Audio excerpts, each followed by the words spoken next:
بسم الله والصلاة والسلام على رسول الله. ازيكم حبايب؟ عاملين ايه؟ يا رب تكونوا بخير. يوم جديد وفيديو ونشاط وحيوية وطاقة ايجابية جديدة، ويلا بينا نسمي بالرحمن ونصلي على الحبيب المصطفى وندخل على فيديو النهارده بقلب جامد. ويا ريت ما تنسوش تحطوا لي لايك للفيديو واشتراك لو لسه اول مرة تشوفوني. كل اخواتي وحبايبي بحبكم جدا في الله، الله يسعدكم ويرضي خواطركم جميعا، اجدع اخوات في الدنيا. كل سنة وانتم طيبين ورمضان كريم. عيشوا معايا تفاصيل يومي زي ما هي. هنقول يا بركة بسم الله وبركة الصلاة على الحبيب المصطفى. وشرفتنا على الصبح كده أم تقوى، وزي عندنا مثل بيقول كده في الفلاحين: يا قاعدين يكفيكوا شر الداخلين. بس النهاردة هنعدل فيه ونقول ايه؟ يا قاعدين خدوا الخير من الداخلين. دخلت علينا أم تقوى صباحها زي الفل، كانت مربية تربية فراخ كده. وتقوى أم تقوى، عشان اللي مش عارف يا جماعة الخير، دي مروة أخت أبو عمار. أبو عمار زوجي يعني هي أختي زوجي، عشان إخواتي وحبايبي اللي لسه مشرفيني في القناة مش عارفين أم تقوى مين. صباحها زي العسل، ربنا يديها الصحة ويبارك لها في ولادها يا رب، اللهم أمين. هي فيها عادة، ما بتربيش تربية فراخ بيضة غير لما بتفرق على الكل، على الحبايب، يعني اخواتها البنات واخواتها الصبيان، سواء مربي او مش مربي له نصيب يعني. فبما ان احنا هنا بقى في رمضان، فكان لنا نصيب من التربيه بتاعت رمضان، فجابت لنا 2 ما شاء الله لا قوه الا بالله. ما كانش معمول حسابهم خالص في اليوم، لو كنت عارفه ما كنتش طلعت السمك. كان عندي كيس سمك من السوق اللي فات، يعني بقاله حوالي 5 ايام او 6 ايام، وانا ما بحبش ركنه السمك في الفريزر. تمام. المهم الفرختين ياما جاي لهم، ياما جاي لهم، طولوا بالكم بس. اللهم صل على سيدنا محمد. سلمى عليهم بقى، المفروض ان انت خدتوا في بيتي في الموضوع. سلمى برضه خزيانه برضه محرجه. سلمى انت يا بنتي يا تاجو، يا بنتي يا ام رحمه. رحمه رفع نفسي سلم انت يا عبد الله يا وليه. الصلاه على النبي. ما شاء الله دي تربيه بيتي حبايبي. برضه متاجوه من الناس اللي مش اللي بتربي الفراخ ولا دواء ولا يحزنون زي حالتنا يعني، ما شاء الله. نفسها حلو، جو في التربيه ما شاء الله. زي حماتي تبقى البطه مريضه وعيانه حدايا واروح اوديها لها سبحان الله تصحصح تحت ايدها. ام تجوى يمكن في البنات هي الوحيده اللي في البنات اللي نفسها زي حماتي في التربيه، ريحها حلو جوه في التربيه، وتاكل الحاجه كده ما شاء الله من تحت ايدها سكر. حتى لو انا مربيه في البيت وهي جايبه سبحان الله بكون هنا ميزه وهنا ميزه ثانيه. ازيك يا حاج مؤمن؟ كل سنه وانت طيب. اللي كل شويه تقول انا مربي تربيه فراخ، انا مربي تربيه فراخ ولا تربيتك تيجي في ريح تربيه ام تجوى حاجه. اكيد طبعا. صلى على النبي، صلى على النبي. تجوى كل ما يتكلم يقولوا انتوا بتعرفوا تربوا، انت ما تجيش حاجه في ريح التربيه دي. صلى على النبي. صلى على النبي. وما كملوش 40 يوم لسه. صلى على النبي. مش اختي، مش اختي. ايوه تلزق بقى، تلزق بس لا لازم تبقى شاطر. الصلاة على النبي. صلى على الحبيب المصطفى. كان مربي شويه فراخ هناك، كان كل شويه يروح يوزن فيهم. حلوين. كل شويه يروح يشيلهم يوزن فيهم. شفتي؟ ده 27 37 يوم. ها ما كملوش 40 يوم. صلى على النبي. شاطر يا ماما. يا ابو تربيه كنت كل شويه يشيل الميزان تحت بقطه ويجري يروح يوزن الفراخ. قال لها حنان الفراخ بقت 2 كيلو. ها انت كنت بتزعج تحت. هو زعل ايه؟ الله يطرح لها البركه في ولادها وفي مالها يا رب، اللهم امين. ندخل بقى احنا على احداث يومنا اللي كانت ماشيه من قبل دخول ام تقوى. نصلي على الحبيب المصطفى. طبعا كان عندي كيس السمك ده من يوم الاثنين اللي فات. ما شاء الله لا قوه الا بالله. حجم السمكه الله اكبر الله اكبر الله اكبر، حاجه كده تفتح النفس. همسك السمكه بقى انضفها. احنا عامه بنحب الشبار جدا فوق ما تتخيلوا. النهارده هعمله بطريقه سهله وبسيطه، ولو جربتوها ان شاء الله باذن الله هتعتمدوها. هنبدا ان احنا ننضف السمك. بتجيبيه متنضف عادي مفيش اي مشكله، لكن احنا عندنا هنا في الارياف الحاجه بتيجي زي ما هي، مفيش فيها تنظيف ولا اي شيء، انت بتنضفي في البيت وبتعملي حاجتك بايدك.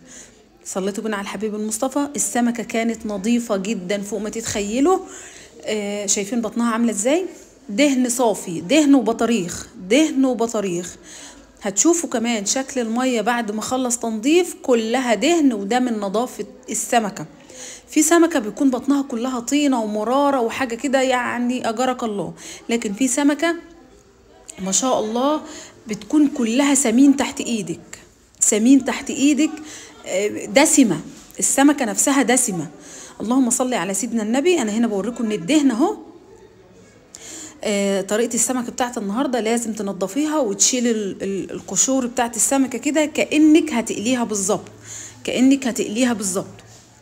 المهم يا حبايبي، اقعدي يا مروه، اقعدي افطري معانا النهارده ومش عارف ايه. قالت لي لا مش هينفع يا بنت الحلال اقعدي. قالت لي لا والله ما هينفع، هي كانت جايه يعني بدري شويه، ف ملحوقه ان شاء الله باذن الله. بصوا حبايبي شكل السمك ما شاء الله لا قوه الا بالله. السمك مش له ركنه في الفريزر، بس هو كان اجا يوم 2 وانا في يوم 2 ده كان عندي اكل، فاضطريت ان انا احطه في الفريزر اهو. ما شاء الله لا قوه الا بالله. بدات ان انا افتحه من الجناب، لان السمكه كمان الكاميرا مش مدياها حقها خالص ولا مبينه حجمها.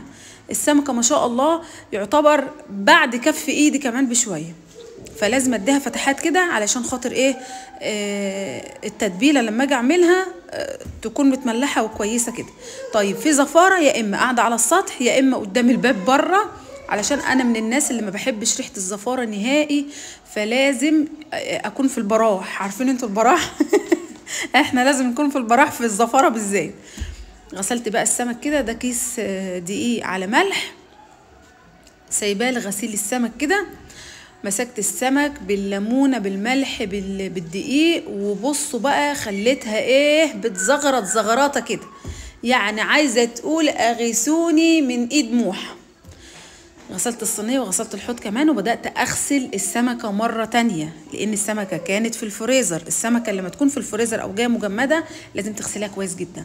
طيب تعالوا بقى هنا ونقول يا هادي ودي الشيطان غادي. انا عندي كزبره وكمون وملح، شويه فلفل اسمر بس يا عبوده لو سمحت، تمام، وشويه كركم لو عندك، لو كمون اكتفي بالكمون زي الفل. بصوا حبايبي، لو عايزه تحطي فلفل وتوم مدقوق والخلطه بتاعت السمك المقلي تمام، تبلي بيها واركنيها، لكن انا مش عندي الكبه ومش لاقيه الهوني بتاعي في وسط الزحمه والزنبليطه دي، تمام، فتبلتها بالملح والبهارات زي ما انتوا شفتوا كده. ندخل بقى على الصلصه بتاعتنا، ومعايا حوالي كيلو طماطم، ومعايا نص كيلو بصل، وقرن شطه، وقرن فلفل رومي وليمون وتوم. لو عندك توم اخضر كمان بتكون تحفه تحفه تحفه اهو، وشويه خضره محشي كده لو موجود عندك. انا هضرب كله في الخلاط، وتضربيه ضرب ناعم جدا على قد ما تقدري اهو. هنقطع بقى البصل. بصوا في ناس عندنا هنا بيقولوا عليه مصحف، احنا بنقول عليه مصحف، في ناس بتقول عليه زبادي، صينيه سمك زبادي في الفرن. هتستغربوا في الاسم لان الزبادي معروف الزبادي اللبن، لكن احنا هنا في الفلاحين بنقول عليه يا صينيه سمك زبادي في الفرن يا صينيه مصحف. وهنا بقى هجموا عليا الابرياء وما كنتش عارفه اعمل فيهم ايه بصراحه، والله المستعان. يعني الحمد لله رب العالمين. شلت جيجي على كتفي كده، وقعدت اتبل بقى في البصله وادبل فيها كده جنبي على الكوشه.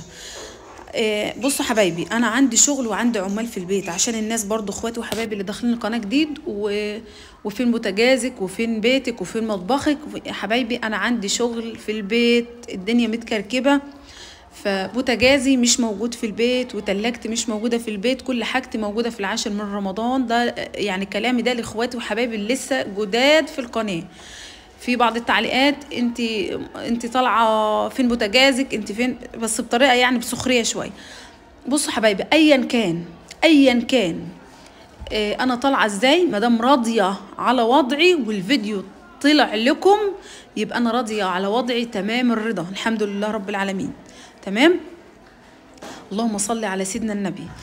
فبلاش السخريه وبلاش تنمر في الكلام، مادام انتوا لسه جداد عندي وما دخلتوش على الفيديوهات القديمه ومش تعرفوني، فبلاش التنمر وبلاش كلمه ملهاش اي لازمه. احنا في ايام مباركه، ف يعني بالقوي. شايفين الصلصه؟ يا حركاتك السينمائيه يا حاجه موحى والله العظيم وحشتني الحركات السينمائيه. الله الله الله عليك. شايفين لفه المعلقه؟ حاجه تدرس في مدارس. المهم قطعت الكميه البصل الحلوه اللي انتوا شفتوها، معاها نص قرن الشطه اللي احنا سايبينه والفلفل الرومي، ودبلتهم على النار. وبعد كده نزلت، شايفين شكل الصلصه؟ الله. حطيت كزبره وحطيت كمون، وهنبدا بقى نظبط الصينيه بتاعتنا. هنحط مغرفتين 3 كده في ارضيه الصينيه، وبعد كده هرص السمكة سمكة سمكة، وهحشي جواها كمان بالخلطة دي. جربوا الصينية دي هتعتمدوها ان شاء الله بإذن الله. وفي حاجة هنا مهمة جدا، لو عايزة تدي السمكة نص تحميرة، يعني تعفريها بالدقيق كده وتديها نص تحميرة، عادي جدا اديها، توكلي على الله. وعلى فكرة بيكون طعمها حلو جدا جدا جدا. تمام. ده السمك اللي متبل اهو بالملح وبالكمون وبالكزبرة وبالكاني والماني. هنبدأ ان احنا ايه، اللهم صل على سيدنا محمد. ونحط كمان صلصة على الوش، بس الصلصة على الوش بقى زوديها حبة. ايوه، هتاكلي الصلصة قبل السمكة. انا من عشاق الصلصة قبل السمكة دي، يعني مع رغيف عيش كده ناشف متقمر ومتحمر ومتشمر، وتكحتي في ارضية الصينية كده مع حتة بصلة خضرة وشوية مخلل، يا عيني، وتضرب في النافوخ واوعى وشك. ايوه. بصوا السمك بيكون تقيل في الصيام شويه، فانا قلت بدل ما احمر واشمر وبدل ما مقليه ويبقى سمك مقلي عادي، لا هنعمله ظريف يعني. حتى كمان ما رضيتش ان انا اديله نص تحميره علشان برضو ما يكونش شارب زيت زياده عن اللزوم، وخصوصا في الصيام. يعني لو في الايام العاديه كنت هديله نص تحميره، لان انا بعمله كده اصلا، بديله نص تحميره. في الصيام والمعده مش متحمله ومش ملاحقين نجيب فوار، فايه هنمشيها زي ما بنقول ني في ني. شرايح ليمون على الوش زي ما انتم شايفين، وكمان كان عندي شويه خضره كده اديتها رشه محترمه كده، ما شاء الله لا قوه الا بالله. شرايح الليمون دي بتكون ايه وايه وايه وايه مع صينيه السمك اللي في الفرن دي. وتحطيها بقى على نار هاديه خالص، تاخد وتدي بشكل ودي لحد ما تنشف وتشرب ميتها اللي انتم شايفينها دي. هتدعيلي والله، هتدعيلي، حوديني. حطي لي لايك للفيديو لو وصلت معايا من الفيديو، لو وصلت معايا هنا من الفيديو. نبص بصه كده ونقول ما شاء الله لا قوه الا بالله. كمان بصه كده، الله اكبر، لسه كمان فيها ميه. ايوه، هنخليها بقى على نار هاديه كده ونعمل الحلو بتاعنا، لان الحلو بتاعنا مطلوب بشده من عيالي، فكنت مطنشاهم بصراحه الايام اللي فاتت دي. تمام. معايا هنا حوالي كيلو كنافه، هنعمله زي ما انتم شايفين كده زي العسليه. عارفين العسليه؟ زي صوابع العسليه. هنبدا نلولو فيها كده ونرصها في الصينيه مدهونه سمنه اهو، وبعد كده هنرش على وشها سمنه، وهندخلها الفرن برضو تتسوى على نار مظبوطه، ولا هي عاليه تتحروق ولا هي واطيه ايه تنشف معاكي. صليتي بينا على الحبيب المصطفى، لا اديها اللون الذهبي الحلو كده وتوكلي على الله. بس اهم حاجه، بصوا دي طريقه سريعه وسهله جدا جدا جدا. حتى لو انت عندك عزومه ومش لاحقه تعملي ايه ولا ايه في العزومه وعايزه تعملي كنافه، دي طريقه سهله جدا جدا جدا. بس الكنافه بتاعتك تكون صبحه، تكون صبحه. طبعا انا كنت بعمل والشباك مفتوح فنشف معايا الكنافه شويه اهو. هلف اللفه وارصها جنب اختها جنب اختها لحد ما الصينيه تكمل معايا. الصينيه دي خدت نص كيلو، نص كيلو. بتدخليها الفرن، وبعد ما بتطلعيها بتسقيها الشربات بتقطعيها بعد ما تاخد الشربات بتاعها. بتكون تحفه وسهله وجميله من غير مكسرات، برضو ساده. يعني انت عايزه تعمليها كده اعمليها، حابه برضو تحشيها اعمليها بقى بالطريقه التقليديه العاديه بتاعتنا يعني. حطيت السمنه على الوش اهي، وهدخلها على دول حوالي 4 معالق كبار سمنه، 4 معالق كبار سمنه. يا سلام لو سمنه بلدي. بص بقى الحلويات الشرقي يعني سمنه بلدي. الفرافيت دي هناخدها بقى نعمل صينيه جلاش في القلب اهو. انا هنا بقول لكم عايزين تقطعوها بالسكينه قطعوها، عندكم هراهيد كنافه هتمشي، عايزين تمسكوا الكنافه تقطعوها زي ما انا عملت كده اهو براحتك. طبعا الترابيزه بتاعتي بعد الطبيخ انا بغسلها وبعقمها بشويه خل عشان ما حدش يقول والكلام اللي انتوا واخدين بالكم منه. اخد شويه كنافه كده في ورقه جلاش او ورقتين برضو على حسب ما انت عايزه، وشويه مكسرات، وهبدا ان انا اعملها رول كده واقطعها. بس هنا بقى عايزاك تساوي التقطيع عشان ما تطلعش منك حته عاليه وحته واطيه زي ما حصل معايا. انت ساوي بقى، انا بعمل كده اهو يعني بالبركه زي ما بيطلع معايا اهو. بس ده هينفعك في التسويه. ليه بقى؟ مش هتلاقي حته محروقه وحته محمره وحته مصفره. لما يكون كله متقطع سوا واحد بياخد كله لون واحد. صليتوا بينا على الحبيب المصطفى. اهو شويه كنافه. في ناس بتحمر الكنافه بسمنه بلدي وتحط عليها شويه شربات من بتاع الكنافه وبتحط عليها مكسرات وجوز الهند وتحشي بها الجلاش وتعملها بنفس الطريقه. بس انا شايفه دي برضو اخف، مش فيها مش هنحمر بقى في السمنه ونرجع نحط سمنه على الوش. لا، هي مره واحده سمنه ويكتفي، وبعدين بتدينا نفس الشكل والطعم في الاخر. اهو ببدا ان انا ارول كده واساوي، وبعد كده ايه بقطع وارص كمان في الصينيه. بس خلي بالك برضو من نوع الجلاش، لان في نوع جلاش بيكون وحش جدا، فخلوا بالكم منه. اهو